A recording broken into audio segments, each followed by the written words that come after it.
Looks like we're going to be able to shoot some hoops in Rocket League.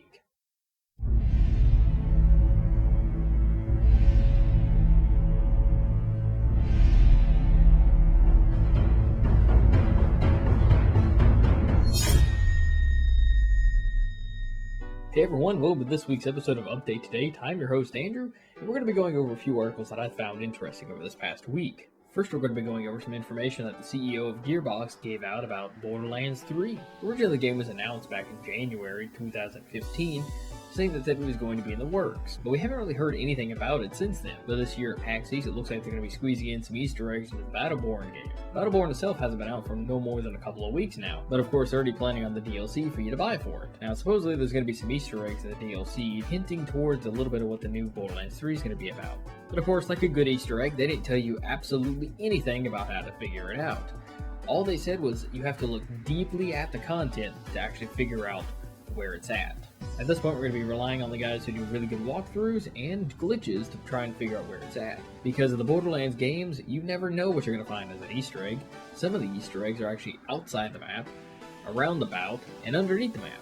Just like the giant cube that's underneath every map, which is technically the respawn cube because that's where you're at if you watch the icons. You can stand on it. When somebody dies, it will show their marker in it. Now, they haven't set a release date for this DLC either, but of course, as soon as it comes out, we're definitely going to have people searching high and low for these Easter eggs. Now, the second thing on the list today is going to be about the Rocket League update that's coming out April 26th. If you guys don't know, Rocket League is a giant racing soccer game.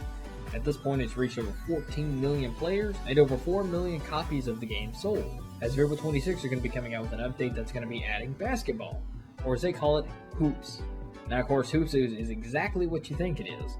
Being instead of having a goal that you knock the ball into, you have to get the ball up and over a nice light ring and actually get it to hit on the ground inside the circle before you can actually get the score. Now, this update is for free for everybody to download, but of course, with that following along with it, there will be premium DLC that will also have NBA themed flags that you can put on your car. Now, the flag DLC is only going to run you about $2 if you want to grab it. So, 30 flags for $2, not too bad. But of course, it all depends if your team's on there. If it's not, it's going to be kind of useless for you. But either way, be on the lookout for that update coming out some point during the day on the 26th. Now, the third article for you guys is going to be about the Fright Nights of Freddy.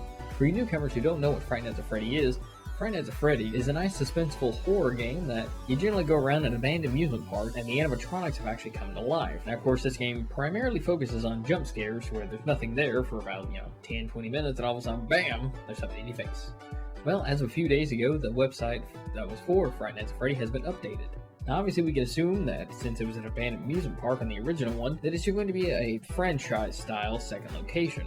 But of course, just like franchises like Six Flags, there's multiple locations in different areas, so I'm assuming it's going to be in the same kind of concept. Now, there was a game that was released in January, which is called Fright Nights at Freddy World.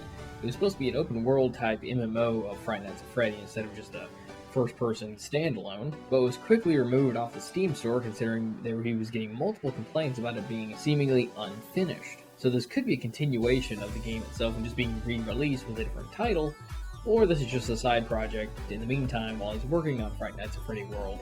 But until then, feel free to leave a comment down below about what you think is going to be the next Borderlands game or what you're going to think is going to be in the new Fright Nights at Freddy game. Well, that's it for me, guys. I hope you guys enjoyed watching.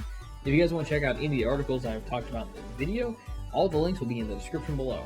If you enjoyed the video, don't forget to hit the like button and hit the subscribe button so you'll be notified when I upload the next video.